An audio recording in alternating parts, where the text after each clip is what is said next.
ci wàllu d'abord bi ñu dénk muy cellule de communication bi première innovation bi ci am mooy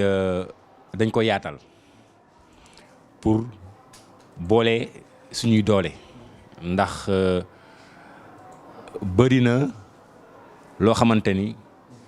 pour liggéey bi nga xamante structures yi composé yi ne comité d'organisation bi nga xamante structures yi ne ci biir yëpp di liggéey ci wàllu gàmmu gi pour fësal seen liggéey li ci jiitu mooy cellule de communication parce que moom moo mën a fësal seen liggéey donc cellule de communication bu liggéeyam jaaree yoon rek daanaka yeneen yi dañuy jaar yoon donc loolu moo tax ñu focaliser wu ci cellule de communication bi gën ko yaatal andi expertise yi nga xamante ñoo nekk ci dëkk bi ak nekk ci fudul dëkk bi bokk ci kër gi ñu boole leen ci biir ñu boole doole yi moo tax ñu créer innovation boobu ren pour mën a gën a atteindre suñu objectif mooy réussite gàmmu gi bu loolu wéyee mu nekk loo xamante dañ ko préparer parce que dañoo teel a jóg ci préparation gàmmu gi ndax contexte bi mu amee muy contexte bi nga xamante ñu ngi dund mbas mi donc contexte boobu tax na ñu lëkkaloo ak ñi nga xamante ñoo yore wàllu santé muy ministère de la santé ñi nga xamante depuis ba mbas mi ba ñu annoncé mbas mi ba léegi depuis le 2 mars ñu taxawal benn stratégie de riposte contre Covid-19 bi stratégie de riposte boobu mu ànd ak ay recommandations yooyu nit ñi war ci teg seen tànk ngir mun a moytu feebar bi loolu nag pour recommandation yi mën a jaar yoon il fallait que nit ñi dugal ci seen loxo mooy il fallait que mu am engagement communautaire il faut que ñu dem ci biir communauté yi pour ñaax leen pour ñu dugal seen biir ci mbir te gis nañu engagement communautaire fenn lañ ko mën a amee mooy au niveau des leaders religieux parce que ñoom ñoo dëkk ak communauté yi ñoom ñoo mën a sensibiliser communauté yi moo tax ñu teel a jóg dem ci kër diine yi wax ak ñoom loolu moo waral comprendre boobu ñu comprendre ni seen mission pour yombaleel leen ko il faut que ñu lëkkaloo kër diine yi donc loolu moo tax Ndiassane ba affaire bi xewee ba ñu commencé annoncé ne dañuy gàmmu rek la ñu teg benn comité de santé boobu ministère de la santé ak ses services ñëw accompagner comité de santé boobu mun a organiser gàmmu gi ci anam yu mucc ndaxte Ndiassane dafa nekk toujours dafa mus a nekk zone d'influence maanaam foo xamante mbooloo daf fay daje ndax Ndiassane ñi fiy ñëw di gàmmu yemul rek ci réew mi Sénégal mais dafa génn réew mi donc sous région bi donc bépp pèlerin bi nga xamante day ñëw Ndiassane jógee ci sous région bi donc loolu dafa jox Ndiassane un caractère sous régional loolu nag dafa yàgg depuis ci depuis ba ki nga xamante mooy borom dëkk bi di Cheikh Bou Mouhamed Kounta ba mu sancee dëkk bi ci noonu la ko sancee parce que dafa woote ba mu wootee ñëpp xeet yëpp a ko wuy si Ndiassane xeet yëpp a ngi fi donc loolu moo andi donc bu ñuy organiser lu mel ni gàmmu il fallait que ñu ci contexte Covid bi il fallait que aussi ñu fexe communication bi mën a yegg ci ñooñu mooy ñu sensibiliser communauté yi nga xamante ñoo ñëw Ndiassane loolu nag sëriñ bi ba mu ko xamee dooleel na cellule de communication pour ñu mën a def seen liggéey pour mën a sensibiliser mën a woote ci loolu moo tax cellule de ren liggéeyam dafa nekk liggéey bu xaw a am doole parce que défi boobu il fallait que ñu mun ko taxawal waaw loolu moo waral cellule de communication bi ren ñu teel a jóg ak comité scientifique bi parce que ñooy liggéey ñu teel a jóg jël suñu matuwaay wax ci mbas mi fexe nit ñi nuñ koy moytoo.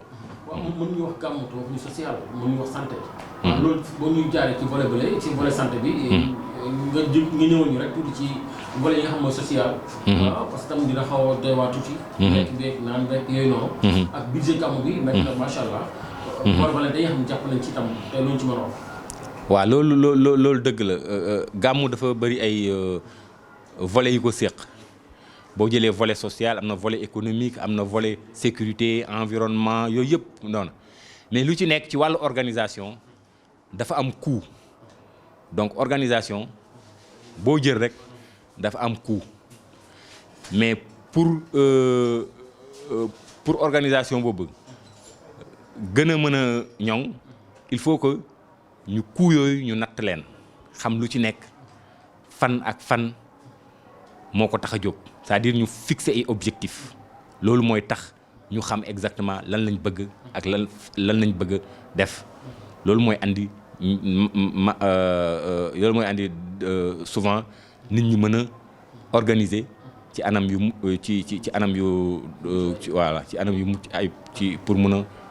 a taxawal gàmmu gi loolu waaw loolu daal ci wàllu yëpp boo xoolee boo ci jël rek côté boo ci volet boo jël rek lii tax liggéeyu volet boobu mën a fës li koy taaral wala li koy fësal cellule de communication da see bokk moo tax mission bi ñu dénk dafa nekk mission bu diis donc il fallait que ñu yaatal ko woo ñi nga xamante képp koo xamante mën na si jàpp rek mu jàpp si pour mu liggéey bi mën a ñoŋ. waaw bu ñuy waxee këru diine bi. muy daara ji di kër maam Bou Kounta. ni ñu wax tam këru aada yi muy ñu mel ni gouvernement wala préfet wala quelque part. ñi nga xam ñoom ñoo fi nekkal nguur gi. waaw ñun tam tey boo ñu doon wax ci ñoom ci wàllu communication bi ak wàllu jàppale ci liggéey bi. waaw loolu naka jekk comme ni ñu waxee kër diine buñ nee kilifa diine kilifa aada dañoo mus a ànd waaw parce que diine ñi ko yore dañu am pouvoir mooy pouvoir spirituel ñi yore àdduna ñoom dañu am pouvoir muy pouvoir temporel donc ñaar ñooñu ci misaal dafa mel ni une seule pièce de monnaie c'est-à-dire qu'il y a deux faces benn mënut a dem bàyyi sa morom voilà donc loolu moo tax ñoom ñaar il faut toujours ñuy lëkkaloo di ànd parce que ku nekk da nga soxla sa morom ndax ba mbas mi jógee lii firnde mooy ba mbas mi duggee ci réew mi ba njiitu réew mi wootee kilifa diine yi ñoo ko njëkk a wuyu ñoo njëkk a def seen participation njëkk a def wane seen taxawaay donc loolu mooy wan ni kilifa diine yi dañu am pouvoir de régulation sociale loolu nag état bi xam na ko état bi loolu lay doxal moo tax autorité administrative bu Njaasaan musee xewle rek ñoom ñëpp dañuy jóg moo xam gouverneur moo xam préfet moo xam sous-préfet ba ci ministre de l'intérieur mi yore wàllu culte bi donc ñoom ñëpp dañuy taxaw gunge ñu ci organisation boobu mooy war a ñuy organiser ay CDD ay CRD pour mën a réussir ci wàllu gàmmu gi. waaw mënul ñaax tam cérémonie officielle gis nañu ren tam ni mu demee waaw ñu bëggoon rek parce que waaw ren dafa am lu ci bees mooy pandémie bi ma wax sànq Covid-19 donc ci contexte particulier bii ñuy dund moo tax cérémonie officielle bi pour respecter li kër docteur wax respecter aussi n'est-ce pas ci ndigalu sëñ bi parce que ba kër docteur jógee rek di sensibiliser dafa njëkk a dem ci kër sëriñ si ba mu ñëwee fii Ndiassane donc ci lépp loo xamante mesure barrière la dañ si ànd ak moom parce que